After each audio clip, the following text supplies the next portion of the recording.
Radio Shrikshetra.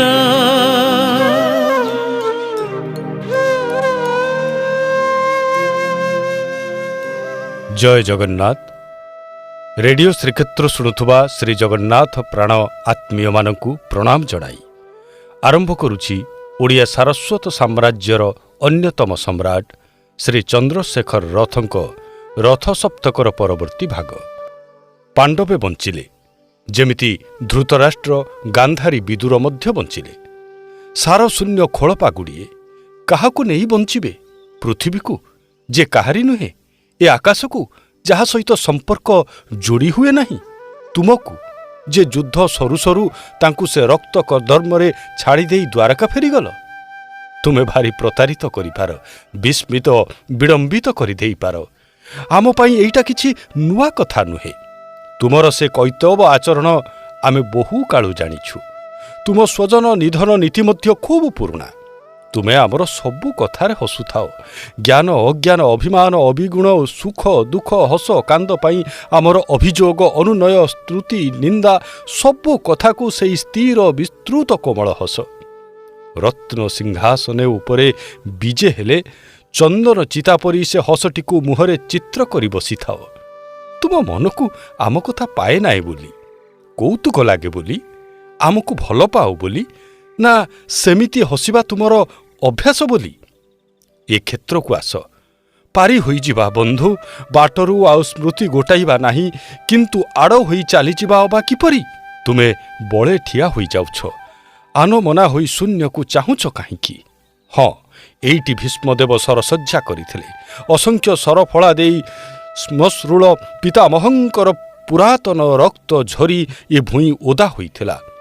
ଏ ସେଇ ନିମ୍ନଭୂମି ଯେଉଁଠି କର୍ଣ୍ଣରଥର ଚକ୍ର ପଶି ଯାଇଥିଲା ମାଟି ଭିତରେ। ଆକାଶରୁ ଅଖଣ୍ଡ ଅଭିଶାପ ବର୍ଷୁଥିଲା। ସୂର୍ଯ୍ୟ ରକ୍ତ ସମୁଦ୍ରରେ ଅସ୍ତମିତ ହେଉଥିଲେ। କଟାହ ପରି ବୃତ୍ତାକାର ଏ ଭୂମି ସେଇ ଚକ୍ର ବିହର କେନ୍ଦ୍ର। ଏଇଠି କୁମାର ଅଭିମନ୍ୟୁ ବହୁ ଅସ୍ତ୍ରାଘାତରେ ସିଂହ ଶିଶୁ ପରି ଲୋଟି ପଡ଼ିଥିଲା। ମେଘ ଉଆଡ଼ରେ ଲୁଚି ଯାଇଥିଲା ଧର୍ମ। ଏଇଠି ମଧ୍ୟଭୂମି, ଏଇଠି ଜୟସ୍ତମ୍ଭ, ଏଇଠି ଆରକ୍ତ ସାୟାହ୍ନରେ ମୁକ୍ତକେଶା ଯାଜ୍ଞସେନୀଙ୍କର ବେଣୀ ସଂହାର ହୋଇଥିଲା। ରକ୍ତ ଥୋପିଥିଲା ପରିତୃପ୍ତ କେଶାଗ୍ରରୁ, କ୍ରୋଧରେ କମ୍ପୁଥିଲା ନଖାଗ୍ରରୁ, ବିଦୀର୍ଣ୍ଣ ଯୋଦ୍ଧାର ବକ୍ଷରୁ, ବାହୁମୂଳରୁ। ଆଉ ତେଣେ ଯିବା ନାହିଁ ବନ୍ଧୁ, ତେଣିକି ହାହାକାରର ହସ୍ତିରା। ଭର୍ତ୍ତୃହରା କୁଳବଧୂମାନଙ୍କର ରୋଦନ ଶୁଣି ହେବ ନାହିଁ। ଅନ୍ଧ ଆଖିରୁ ଲୋତକପାତ ଦେଖି ହେବ ନାହିଁ। ପିତୃକୂଳକୁ ହରାଇଥିବା ସେ ପାଞ୍ଚଟି ବିଜେତାଙ୍କର ବିଷର୍ଣ୍ଣ ମୁହଁକୁ ଚାହିଁ ହେବ ନାହିଁ। କୁରୁକ୍ଷେତ୍ର ତୁମ ପାଇଁ ଧର୍ମକ୍ଷେତ୍ର। ତୁମେ ସେଇଠି କ'ଣ ଭାଙ୍ଗିଛ, କ'ଣ ଗଢ଼ିଛ, ତୁମକୁ ଛଡ଼ା। ଆମ ପାଇଁ ଏ ଭୂମି ଏକ ଦୁଃସହ କଣ୍ଟାବଣ। କୁରୁକ୍ଷେତ୍ରରେ କୁଞ୍ଜବନ ନାହିଁ, କଦମ୍ବ ନାହିଁ। ଆମେ ପାଟଳ ଫୁଲ ତୋଳି ମାଳ ଗୁନ୍ଥିଛୁ, କିନ୍ତୁ ଏତେ ପାଟଳ ରକ୍ତ, ଏତେ କଟା ମୁଣ୍ଡ ବୃନ୍ତରୁ ଝରି ପଡ଼ିବାର ଦେଖିନାହୁଁ କି ଜାଣିନାହୁଁ। ଏଠି ତୁମ ମୁକୁଟରେ ମୟୂର ଚୂଳ ନାହିଁ, ତୁମ ବେକରେ ବନମାଳା ନାହିଁ, ତୁମ ଆଖି ଆରକ୍ତ, ତୁମ ଭ୍ରୁକୁଟି କୁଟିଳ, ତୁମ ଦେହରେ ଶ୍ରମ ଝାଳ, ମୁହଁରେ ଘୋଡ଼ା ଟାପୁରୁ ଉଠୁଥିବା ଧୂଳି ପଟଳ। ତଥାପି ତୁମେ ସୁନ୍ଦର ଦିଶୁଛ। ତଥାପି ତୁମ ଓଠରେ ସେଇ ହସ ପାଖରେ ଆମେ ପ୍ରାଣ ବିକିଦେବୁ।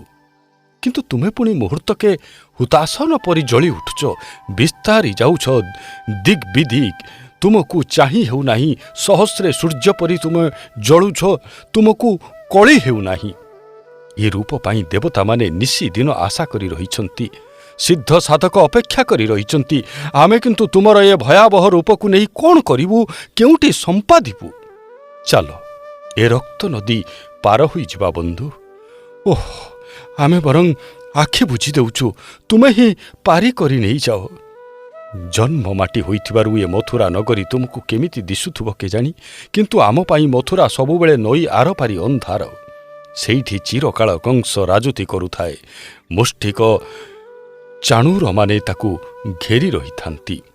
ସେ ଜଗତି ଉପରେ ବସି ଟହ ଟହ ହସୁଥାଏ। ମଥୁରା ପାଷାଣମୟ ପ୍ରାଚେରୀମୟ ବନ୍ଦିଶାଳ।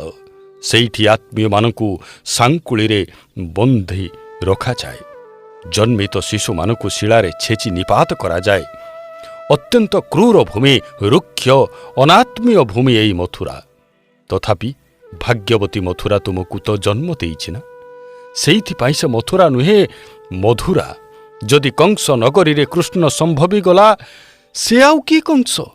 ସେଇ ଦିନଠାରୁ ଜାଣି ମଥୁରାରେ ମଧୁ ସଞ୍ଚାର ହୋଇଗଲା, କଂସପୁର ମଧୁପୁର ହୋଇଗଲା। କଂସର ଭିତର ଯାକ ଅନ୍ଧାର ହୋଇଥାଉ, ସେଥିରେ କଣିକାଏ ଉନ୍ମୁଖତା ତ ନିଶ୍ଚୟ ଅଛି, ଯେ କୃଷ୍ଣକୁ ଆବାହନ କରୁଛି। ସେହିପରି ତୁମେ ଯାହା ମନ ତାହା ହୋଇଥାଅ। ମାତୁଳ କ୍ରମରେ ତୁମ ଭିତରେ କିଛି ମାତ୍ରାରେ କଂସ ଭାବ, କିଛି କିଛି କ୍ରୂରତା ଲୁଚି ରହିନାହିଁ ବୋଲି କହିପାରିବ କି? ଆମେ କିନ୍ତୁ କୃଷ୍ଣ ବିଭୋର ପ୍ରାଣୀ। କଂସ ଆମକୁ କଷଣ ଦେଉଥିଲେ ସୁଦ୍ଧା ଆମର ବେଳ କାହିଁ ତା ବିଷୟରେ ଚିନ୍ତା କରିବାକୁ।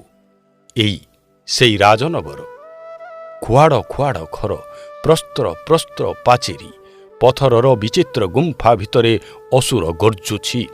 ଏତେ ପ୍ରତାପୀ ପୁଣି ଏତେ ଭୟାତୁର ହୁଅନ୍ତି। ବର୍ଷ ବର୍ଷ ଧରି ତାକୁ ରାତିରେ ନିଦ ନାହିଁ କି ଦିବସରେ ଭୋକ ନାହିଁ। ତା ମର୍ମ ଥରୁଛି ଭୟରେ, ସବୁବେଳେ ଶୂନ୍ୟବାଣୀ ଶୁଭୁଛି, ମରିବୁ ମରିବୁ ଅସୁର। ଅଷ୍ଟମ ଗର୍ଭକୁ ବେନିଫାଳ ହୋଇଯିବ ତା ପୃଥ୍ୱୀ, ଛିଣ୍ଡି ପଡ଼ିବ ଆକାଶ। ସବୁବେଳେ ଓହଳି ରହିଥିବା ପାହାଡ଼ ପରି ମୃତ୍ୟୁ ତା ମୁଣ୍ଡ ଉପରେ ଝୁଲି ରହିଛି। ସେ ସେଥିପାଇଁ କ୍ରୂର ଶିଶୁ ହନ୍ତା ହେଲା ବୋଲି ତାକୁ ସେମିତି ମରଣ ଆତଙ୍କରେ ସିଝେଇ ସିଝେଇ ତା ପିଣ୍ଡକୁ ଦୁହିଁବା କ'ଣ କ୍ରୂରତା ନୁହେଁ? ମାମୁଟିକୁ ମାରିବାକୁ ତୁମକୁ କେତେ ଘଡ଼ି, ତାକୁ ଏମିତି ଲକ୍ଷେ ଥର ମାରି ମାରି ଶେଷକୁ ସେ ଦୋରୁଅ ଚିପୁଡ଼ା ହୋଇଥିବ ଫଳଟିଏ ପରି ମଞ୍ଚାରୁ ଖସି ପଡ଼ିଲା। ତୁମକୁ ଦେଖିଦେଲା, ମରିଗଲା। ତୁମକୁ ଦେଖିଲେ ହିଁ ତ ମରିବାକୁ ହୁଏ। କିଏ କେଉଁ ବାଗଏ ମରେ, ହେଇ ଆମକୁ ଦେଖୁନ। ନବର ଦକ୍ଷିଣ ପଟେ ବନ୍ଦୀଶାଳ। ଏଇ ସେଇ ଶିଳା। ଏଉଠୁ ସଦ୍ୟଜାତ ଶିଶୁର ଆର୍ତ୍ତନାଦ ବନ୍ଦୀଶାଳା ଭିତରକୁ ଶୁଭିଥିବ ତ। ବିଦୀର୍ଣ୍ଣ ସୁକୁମାର ରକ୍ତ ମାଂସ ଛିଟିକି ଯାଇଥିବ କାନ୍ଥ ସାରା। ଦେବକୀ ବସୁଦେବର ରକ୍ତ, ତୁମର ରକ୍ତ। ଏଇ ସେଇ ହାତୀଶାଳ। ଏଇଠି ହାତୀ ପରି ହିଂସା ପାଳିତ ହେଉଥିଲା। ତା ପାଖକୁ ମଲ୍ଲଶାଳ। ବିଧାଘାତ ଏ ଚିତ୍ରକୂଟ ମହୀଧର ଚୁନା ହୋଇଯାଉଥିଲା। ବଡ଼ ବିଷମ ଏ ମଥୁରା କଟକ। ଏଇ ସେଇ ମଥୁରା ଦାଣ୍ଡ, ଯେଉଁଠି ତାତିଲା ପଥର ଉପରେ ଆଷାଢ଼ ବର୍ଷା ପରି ବହି ଯାଉଥିଲା ଗୋପର ସ୍ନିଗ୍ଧ ଧାର, ବେଣୁଧ୍ୱନିର ମୂର୍ଚ୍ଛନା, ଗୋପାଳଙ୍କ ଢଳି ଢଳି ନାଚିବାର ଛନ୍ଦ, ଭାର ଭାର ଦହି ଦୁଧର ମଧୁରତାରେ ଗୋପାୟିତ ହୋଇଥିଲା ମଥୁରା ଦାଣ୍ଡ। ମାଥୁରୀ ନାରୀମାନେ ମାଧୁର୍ଯ୍ୟରେ ମାଧୁରୀ ଗୋପିନୀ ହୋଇଗଲେ। ସବୁ କୂଳ ସଳଖିଗଲା, ସବୁ ନାରୀ ବହ୍ନିରେ ଫୁଟିଗଲା ଅନୁରାଗର ଫୁଲ। ସେ କେଉଁ ନାରୀ ଯେ ମୋହନକୁ ଦେଖି ଦ୍ରବି ନ ଯିବ?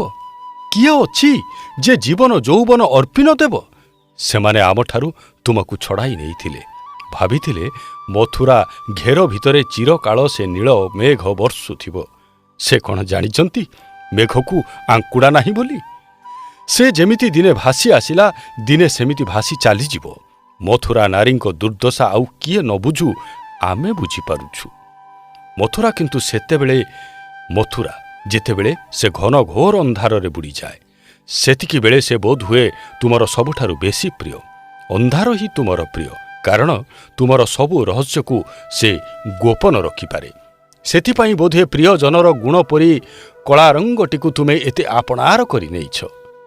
ସେ ଦିନ ରାତିରେ ଅପର୍ଯ୍ୟାପ୍ତ ମେଘ, ନୀରବ ମଥୁରା ନଗରୀ, ନିର୍ଜନ ରାଜଦାଣ୍ଡ, ବେଦନାମୟ ବନ୍ଦୀଶାଳା, ସମସ୍ତଙ୍କ ଅଲେଖ୍ୟରେ ମେଘାଚ୍ଛନ୍ନ ଅନ୍ଧାର ଭିତରେ ତୁମେ ଆସି ଅଭୀତେ ଆବିର୍ଭୂତ ହେଲ।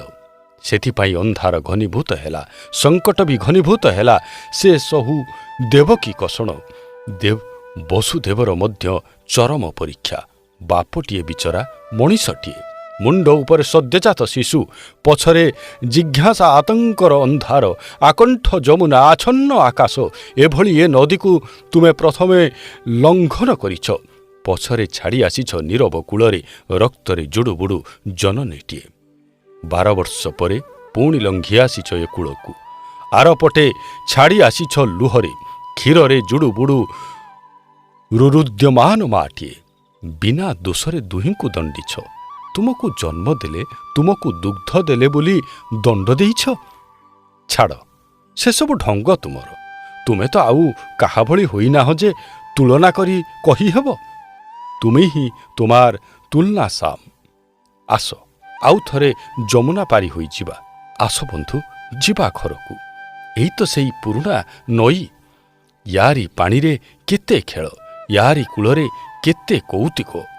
ମଥୁରାରୁ ଗୋପକୁ ଯିବା କ'ଣ ସହଜ, ନା ଗୋପରୁ ମଥୁରା ଆସିବା ସହଜ? ତୁମେ ଉଭୟ ସାଧିଛ। ଗଲାବେଳେ ବସୁଦେବକୁ ବୁଡ଼ାଇଥିଲ, ଆସିଲା ବେଳେ ଅକ୍ରୁରକୁ। ଆମେ ତ ବନ୍ଧୁ ସହଜେ ବୁଡ଼ିଛୁ। ଆସ, ଆଉ ବିଳମ୍ବ କର ନାହିଁ। ଆଜି 4 ଦିନର କଣ୍ଟ ପୂରିଗଲା। ଆସ ଗୋପକୁ ଯିବା। ଦେଖୁଛ ତ, ସନ୍ଧ୍ୟାର ଶୀତଳ ଅନ୍ଧାରରେ ଯମୁନା କେମିତି ସ୍ତବ୍ଧ ହୋଇ ଆସୁଛି। ତୁମକୁ ସେ ବାରି ଦେଲାଣି।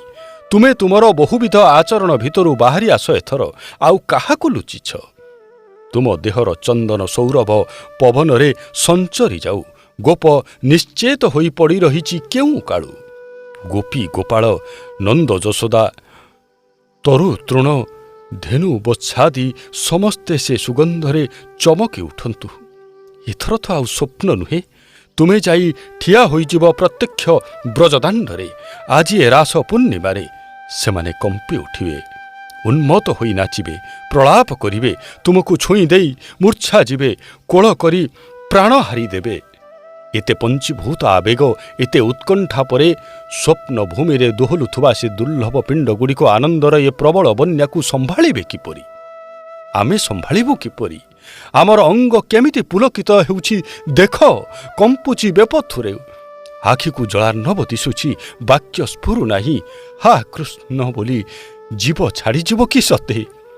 ସତେ ତୁମେ ଗୋପକୁ ଆସୁଛ ଗୋପୀନାଥ? ସତେ ଗୋପ ଘାଟରେ ନାଁ ଲାଗୁଛି?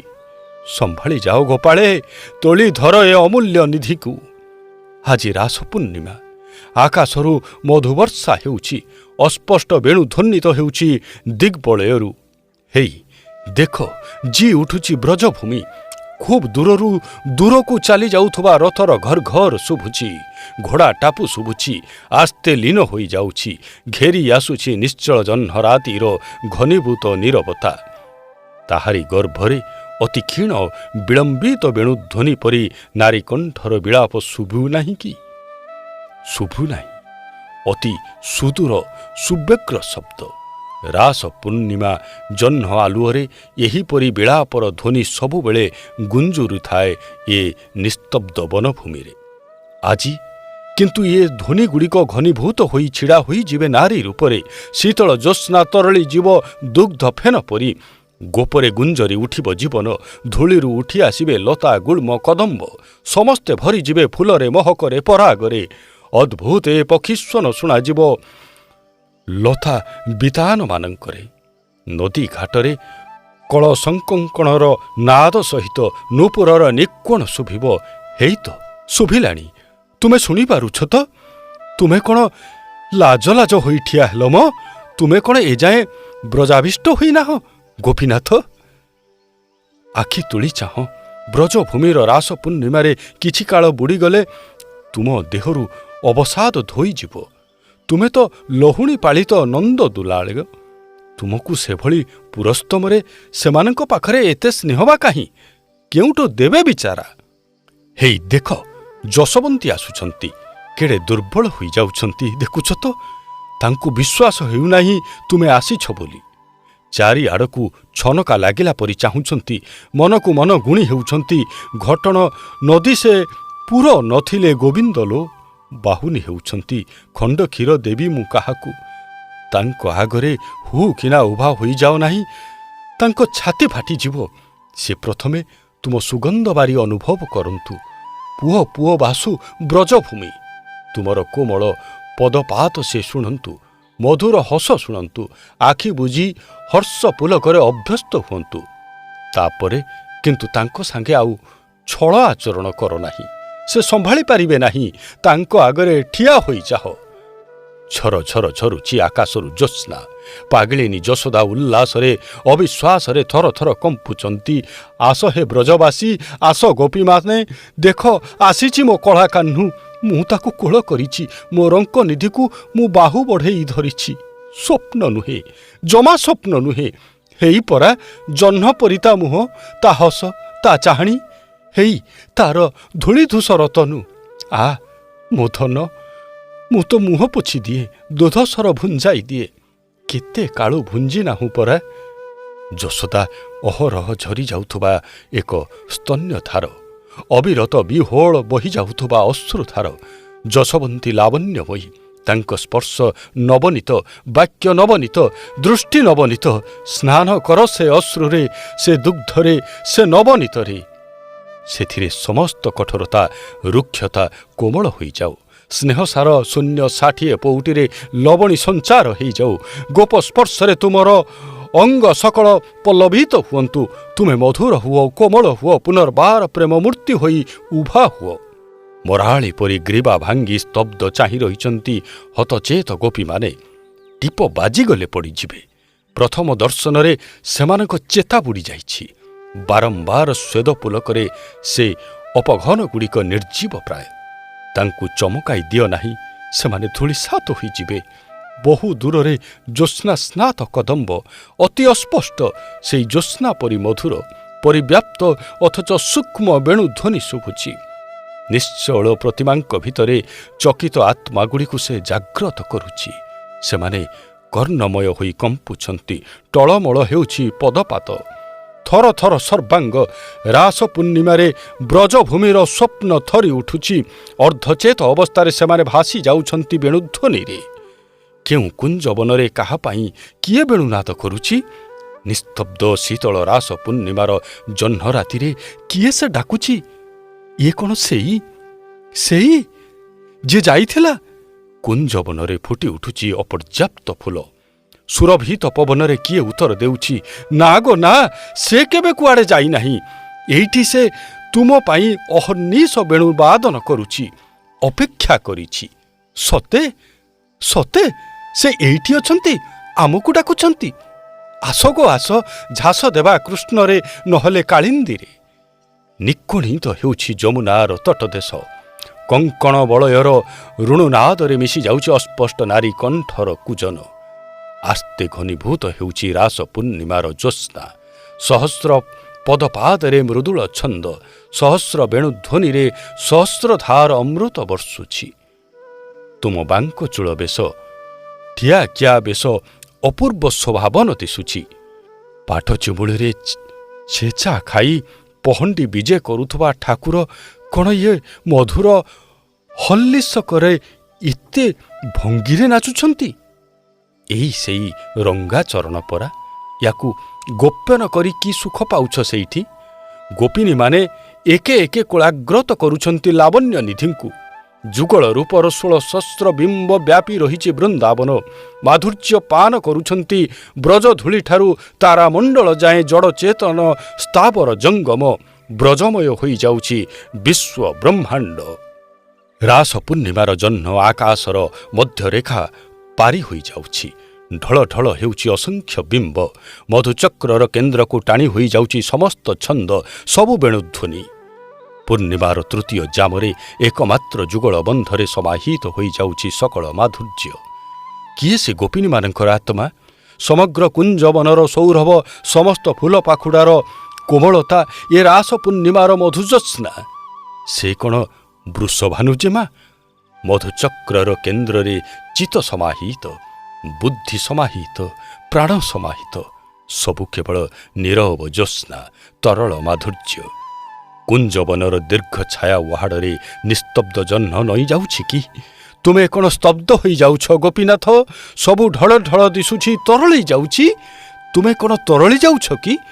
ତୁମର ମୁଗ୍ଧ ବିମୋର ରୂପ କ'ଣ ସ୍ଥାଣୁ ପରି ସ୍ଥିର ହୋଇଯାଉଛି? ତୁମେ କ'ଣ ନିଷ୍ପଲକ ଚାହିଁ ରହୁଛ? ତୁମେ କ'ଣ ଦାରୁ ହୋଇଯାଉଛ ନା ବ୍ରହ୍ମ? ତୁମେ ଛଦ୍ରମକର ନା ଆମେ ବିମୂଢ଼? ଆମ ଆତ୍ମା ପୁରୁଷକୁ ଶୁଣ। ଯାଅ ନାହିଁ ବନ୍ଧୁ, ଗୋପକୁ ଛାଡ଼ି ଆଉ ଯାଅ ନାହିଁ। ଆପଣମାନେ ଶୁଣୁଥିଲେ ରଥ ସପ୍ତକର ନବମ ଭାଗ। ଆସନ୍ତା ସପ୍ତାହରେ ପୁଣି ରଥ ସପ୍ତକର ଅନ୍ୟ ଏକ ଭାଗ ସହିତ ଆମେ ଆପଣଙ୍କ ନିକଟରେ